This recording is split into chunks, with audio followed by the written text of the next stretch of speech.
السلام علیکم ورحمۃ اللہ وبرکاتہ نحمده ونصلی علی رسوله الکریم اما بعد فاعوذ باللہ من الشیطان الرجیم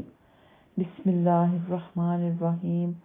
رب اشرح لی صدری ویسر لی امری واحلل عقدۃ من لسانی یفقهوا قولی رب زدنی علما اللہم فقہنا فی الدین ربی یسر ولا تعسر آمین یا رب العالمین۔ سورۃ البقرہ آیت نمبر 30، سب سے پہلے تفسیر بعد میں لفظی ترجمہ انشاءاللہ تعالی۔ اللہ تعالیٰ فرماتے ہیں وَإِذْ قَالَ رَبُّكَ لِلْمَلَائِكَةِ إِنِّي جَاعِلٌ فِي الْأَرْضِ خَلِيفَةً، اور جب تیرے رب نے فرشتوں سے کہا بے شک میں زمین میں ایک جانشین، ایک خلیفہ بنانے والا ہوں، آپ کے دل میں ضرور آیا ہوگا کہ خلیفہ تو وہ ہوتا ہے جو اس کی موت کے بعد یا اس کے غائب ہونے کی صورت میں اس کا جانشین بنے، یا تمام انجام خود سر انجام نہ دینے کی صورت میں بعض معاملات میں اس کا نائب ہو، وہ خلیفہ ہو۔ تو یہاں پر جو خلیفہ اللہ تعالیٰ نے فرمایا، اس سے کیا مراد ہے؟ اس سے مراد یہ ہے کہ ایسا انسان بنانے والا ہوں جو زمین میں خلیفہ بنے گا، نسل بہ نسل ایک دوسرے کے جانشین ہوں گے، خلیفہ ہوں گے، جیسے کہ سورۃ الانعام آیت نمبر 165 میں اللہ تعالیٰ فرماتے ہیں اور وہی ہے جس نے تمہیں زمین کے جانشین بنایا اور تمہارے بعض کو بعض پر درجوں میں بلند کر دیا تاکہ وہ ان چیزوں میں تمہاری آزمائش کرے جو اس نے تمہیں دی ہیں، بے شک تیرا رب بہت جلد سزا دینے والا ہے اور بے شک وہ یقیناً بے حد بخشنے والا، رحم کرنے والا ہے، بہت زیادہ رحم کرنے والا ہے۔ تو یہاں اللہ تعالیٰ بنا رہے ہیں کہ زمین کے خلیفہ بعض کو بعض پر درجوں میں بلند کر دیا۔ تو خلیفہ کی وضاحت زمین میں ایک دوسرے کے خلیفہ ہونا ہے، نسل بہ نسل۔ اللہ تعالیٰ فرماتے ہیں کہ میں نے فرشتوں سے کہا کہ میں زمین میں ایک جانشین بنانے والا ہوں۔ فرشتوں نے آگے سے کہا اے اللہ آگے کیا چاہتے ہیں کہ زمین میں ایسی مخلوق پیدا کریں جو زمین میں خون بہائے، دنگا فساد کریں؟ یا اللہ تعالیٰ ہم تیری پاکی بیان کرنے کے لیے ہیں تو صحیح، ہم تیری حمد و ثنا بھی بیان کرتے ہیں، اس لیے کیا ضرورت ہے انسان بنانے کی؟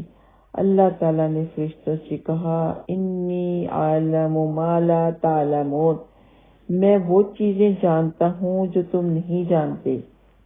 اب یہاں آپ کے ذہن میں یہ سوال بھی آ رہا ہوگا کہ فرشتوں کو کیسے پتا تھا کہ دنگا فساد کرے گا انسان، خون بہائے گا؟ تو انسان بنانے سے پہلے جن جنات تھے زمین میں،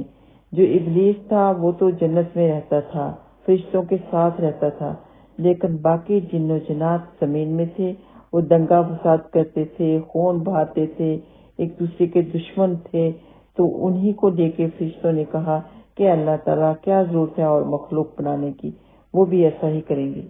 اللہ تعالیٰ نے فرمایا انی اعلم ما لا تعلمون، میں وہ چیزیں جانتا ہوں جو تم نہیں جانتے۔ ضروری نہیں کہ تمام کے تمام انسان برے ہو جائیں،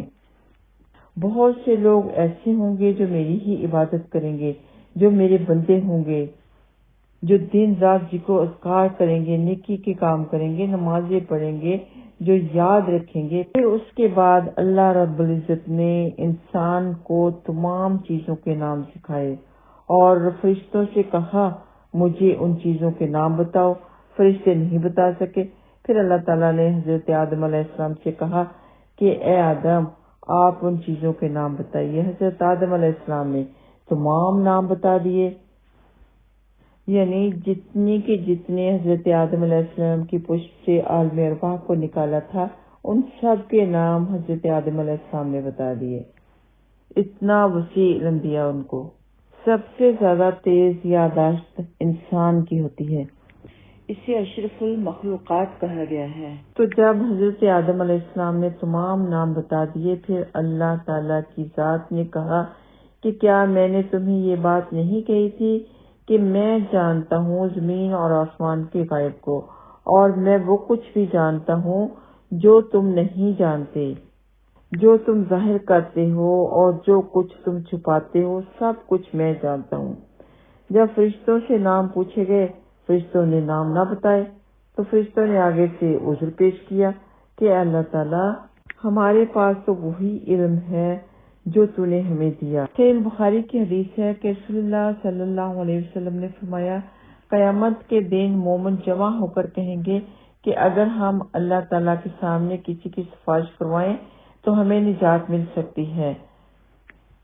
چنانچہ وہ حضرت آدم علیہ السلام کی خدمت میں حاضر ہو کر عرض کریں گے، آپ تمام انسانوں کے باپ ہیں، آپ کو اللہ تعالیٰ نے اپنے ہاتھ سے پیدا فرمایا اور اپنے فرشتوں سے آپ کو سجدہ کروایا اور آپ کو تمام چیزوں کے نام سکھائے، سو اپنے رب کے سامنے ہماری سفارش فرمائیں کہ ہمیں اس مرحلے سے نجات نصیب ہو۔ حالانکہ قیامت والے دن سفارش تو نبی پاک صلی اللہ علیہ وسلم کی ہی قبول ہوگی۔ تمام انبیاء کرام اپنا اپنا عذر پیش کریں گے تو حضرت محمد صلی اللہ علیہ وسلم مقام میں محمود پر کھڑے ہو کے سجدہ کریں گے تو اللہ تعالیٰ ان کی دعا قبول فرما لیں گے کہ لوگوں کا حساب کتاب شروع ہو جائے گا۔ تو آج کے سبق میں ہم نے یہ جانا کہ اللہ رب العزت نے حضرت آدم علیہ السلام کو پیدا فرمایا اور فرشتوں کے ذہن میں جو چیز تھی، شیطان کے ذہن میں جو چیز تھی کہ ہم افضل ہیں آدم سے، اس چیز کو اللہ تعالیٰ نے یوں ختم کر دیا کہ آدم علیہ السلام کو علم جیسی دولت عطا فرمائی، اور بنی آدم کو اللہ تعالیٰ نے جتنا علم دیا وہ دنیا کی کسی بھی جاندار چیز میں نہیں، جنات کو نہیں، پرندوں کو نہیں، جانوروں کو نہیں، کسی کو بھی نہیں، صرف انسان کو اللہ تعالیٰ نے زیادہ علم سے نوازا ہے۔ فرشتے سمجھتے تھے کہ اللہ تعالیٰ کی حمد و ثنا ہم بیان کرتے ہیں تو انسان بنانے کی کیا ضرورت ہے، تو اللہ تعالیٰ نے ظاہر کر دیا کہ یہ دیکھو انسان کو جو میں نے چیز عطا کی ہے، جو دولت عطا کی ہے، وہ کسی اور کو نہیں عطا کی۔ اور جن چیزوں کے نام حضرت آدم علیہ السلام کو سکھائے تھے، جو علم حضرت آدم علیہ السلام کو عطا کیا تھا، ان چیزوں کے بارے میں فرشتوں سے پوچھا، فرشتے نہ بتا سکے، حضرت آدم علیہ السلام نے بتا دیا، تو تب اللہ تعالیٰ نے فرشتوں سے فرمایا کہ میں نے تمہیں نہیں کہا تھا کہ میرے پاس ہی ہر طرح کا علم ہے۔ اور یہ بھی واضح رہے کہ جو حضرت آدم علیہ السلام کو سجدہ کا حکم دیا تھا وہ تعظیمی سجدہ تھا، جو کہ ہمارے اسلام میں اب یہ منع ہے ہمیشہ کے لیے۔ تو اللہ تعالیٰ نے یہ تعظیمی سجدہ حضرت آدم علیہ السلام کو فرشتوں سے کروایا تھا، جس کا انکار ابلیس نے کر دیا تھا اور وہ ہمیشہ کے لیے ٹھکرایا گیا۔ تو اس آیت سے یہ واضح بھی ہو جاتا ہے کہ اللہ تعالیٰ نے انسان کو عبادت کرنے کے لیے بنایا، جیسے کہ فرشتے کہہ رہے ہیں کہ ہم ہیں تیری تصویر بیان کرنے کے لیے، تیری تعریف بیان کرنے کے لیے، تیری پاکی بیان کرنے کے لیے۔ تو اس کا مطلب اللہ تعالیٰ نے فرشتوں سے یہ بھی کہا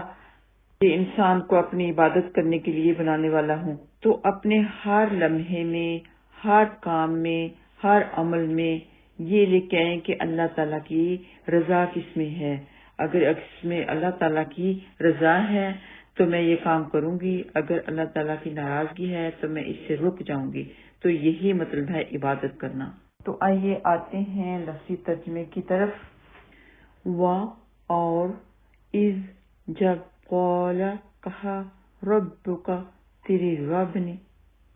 للملائکۃ فرشتوں سے، تو یہاں پہ یہ جو لام زرلی لفظ ہے یہ اس کا مطلب ہے کہ فرشتوں سے مطلب ہے، لیے بھی کہتے ہیں، سے بھی کہتے ہیں۔ انی بے شک میں جاعلون بنانے والا ہوں، فی الارض زمین میں، فاضل فی مطلب میں، زمین میں، خلیفہ ایک خلیفہ۔ قالوا ان سب نے کہا، اگر قالا ہوتا تو مطلب اس نے کہا، تو یہاں پر ہے قالوا ان سب نے کہا، کیا تجعلو تو بنائے گا، فیہا اس میں، من جو یفسدو فساد مچائے گا، فساد کرے گا، فیہا اس میں، ویسفکو اور وہ بہائے گا، الدماء خون، ونحنو اور ہم، نسبح تسبیح بیان کرتے ہیں، بحمدک تیری تعریف کے ساتھ، ونقدس اور ہم پاکی بیان کرتے ہیں لک تیرے لیے یا تیری، قال اس نے کہا انی بے شک میں، عالم میں جانتا ہوں، اللہ تعالیٰ نے فرمایا میں جانتا ہوں، ما لا جو نہیں، تعلمون تم سب جانتے۔ اللہ تعالیٰ نے خود اپنے ہاتھ سے انسان کو اچھے طریقے سے بنایا، تو یہ دعا ضرور پڑھنی چاہیے، اللہم احسنت خلقی فاحسن خلقی، اے اللہ تو نے میری تخلیق کو اچھا بنایا ہے، پس تو میرے اخلاق کو بھی اچھا بنا دے۔ اور یہ مسند احمد حدیث نمبر 5631 میں موجود ہے۔ انشاءاللہ تعالی آخر میں اس دعا کا کارڈ بھی اٹیچ کر دیں گے۔ وآخر دعوانا ان الحمد للہ رب العالمین۔ السلام علیکم ورحمۃ اللہ وبرکاتہ۔